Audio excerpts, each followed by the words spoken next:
Mais peut-être, c'est vrai que le quoi un peu un coup de feu, c'est vrai que le quoi un peu un coup de feu, YouTube peut pas tomber.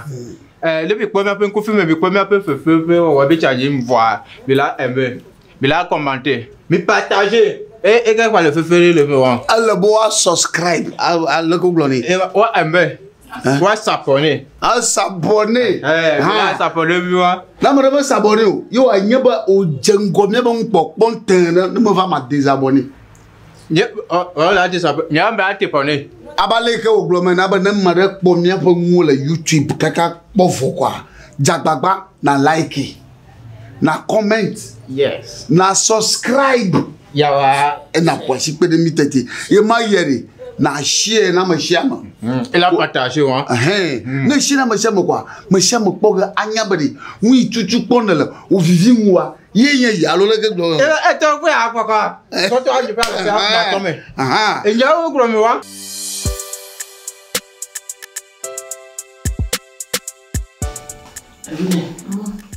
On va voir ça. Depuis ma obo chona. Nela nyope la nyocha nyobo ela na. Da umo na fisubo. Mukona. Voya nyato bera bitipu no pom no wa. Amen. Ça. Elle avait enya kata pia yole. Et ça.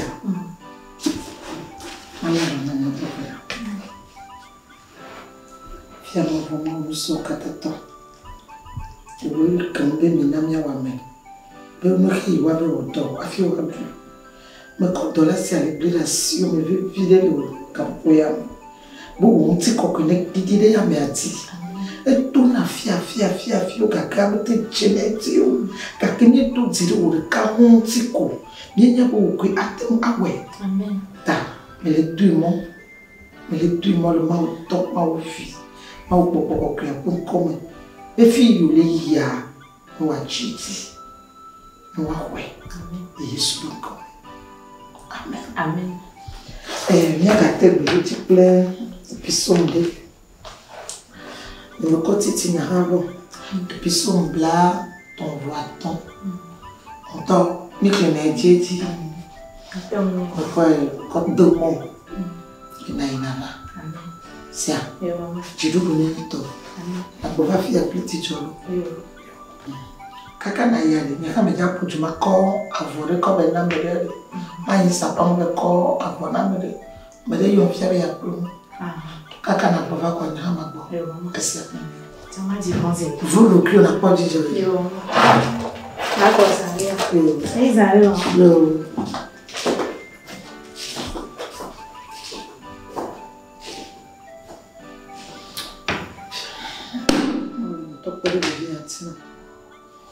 on va petit doudou. Moi, tu vois, c'est ça.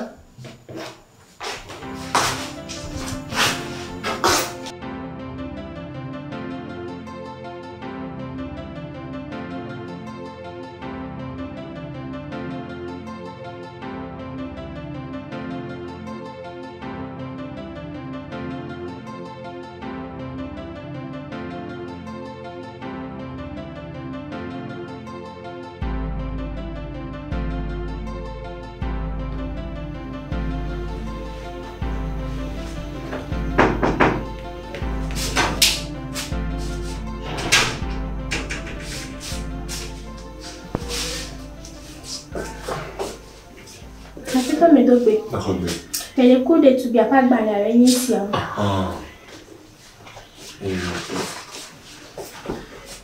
On l'a noté. Ça fait bien ici. Bon là.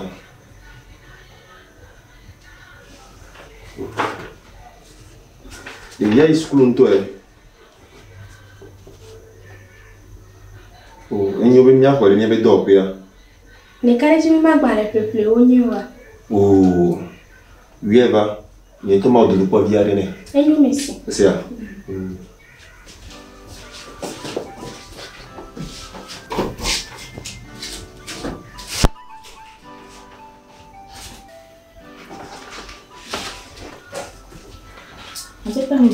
Oh, ma foi, non. O tem nani.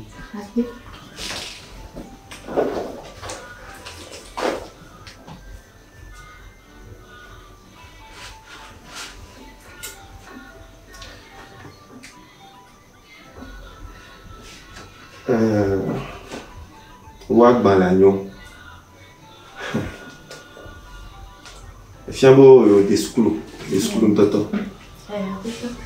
Que n'avait maté hors, il y avait torpé.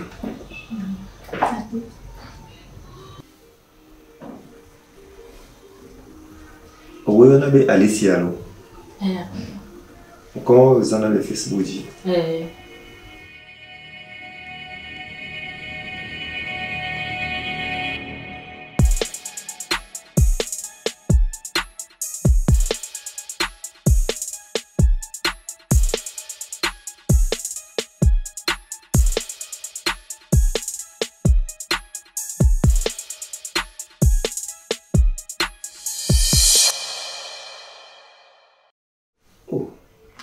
Pour photo et mi pona que mi yona chicha, mi na boutique mi a cigare, mi na whisky couteau. Oh et nous bon dina satona fait quoi kuro réseau odi. Peter. Eni.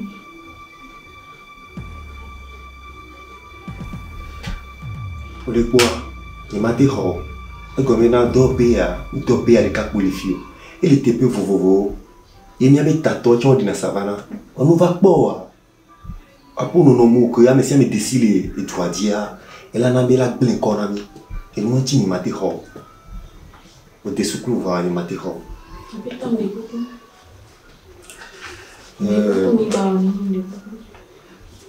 Oh bon quoi le seigneur qui est là. On l'a trop voir parler wa. On y a pas plein économie.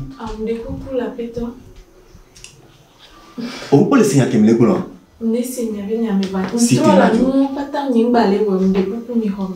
Si tu n'as pas, ben maté ho. Benare. On y a plein benko. Oh bon pour le seigneur qui me on l'a blé à Dieu à benko. Et m'a dit ho. Si tu n'as pas, on va sortir à balai na jo.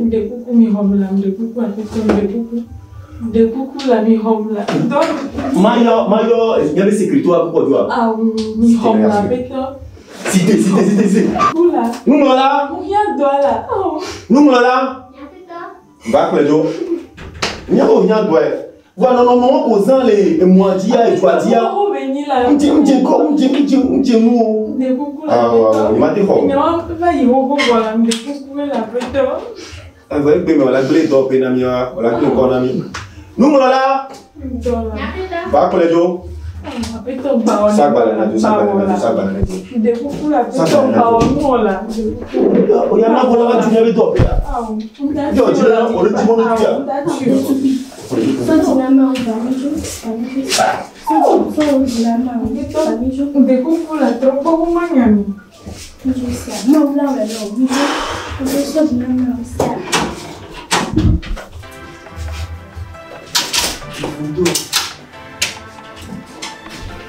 Oh, tu peux dire que nous avons sukuda.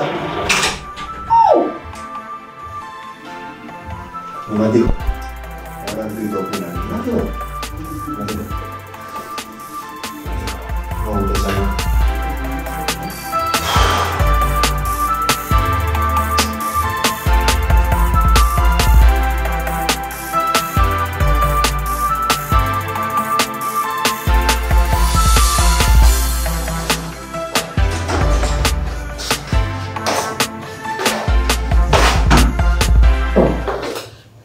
donc papa tu vas cacanoro kwa Amerika ma. Hein? Aya ko no ko tu bada bi glara. E bo ko ma na fi ke ya de no cacanoro ko. Fi ka ya me antolo to se ya. Nadia. Oh. Ko ko de se do nya wa na ma. Nadia.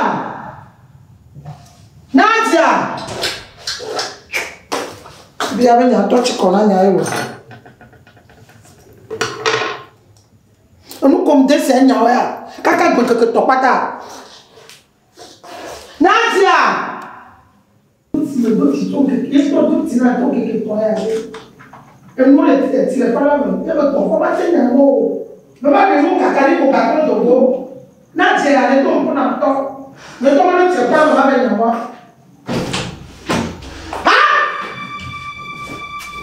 Nadia!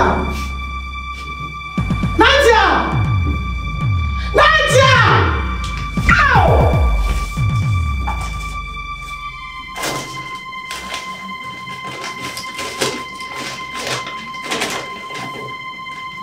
Nadia! Oh! Oh, mi kodame!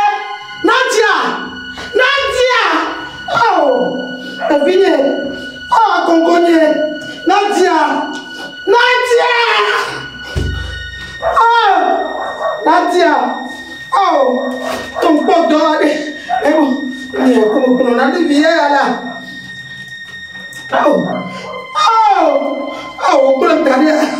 Nadia! Nadia! Oh! Nadia! Ne me pas d'or, on est capable de nous voler! Calme-le, mon Dieu!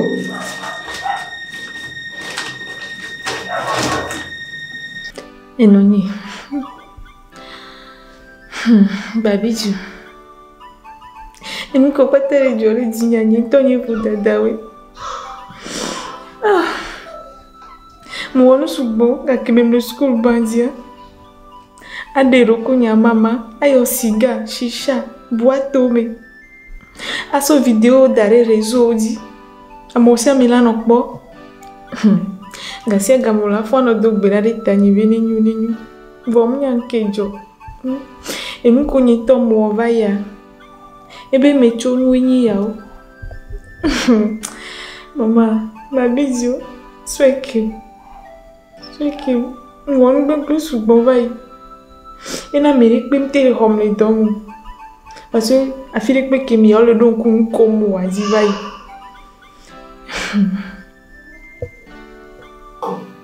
Yeah, we're ready to be là.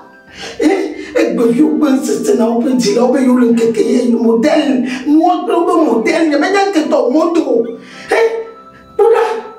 Et quoi? Et va pour que on coupe d'aller. Pour que le coupe que d'aller là. Fica ali na mfio. Fica ali yo kwati que coupe mo blokio. Écoute. Et tu quoi? Ah, on a dit. Oh.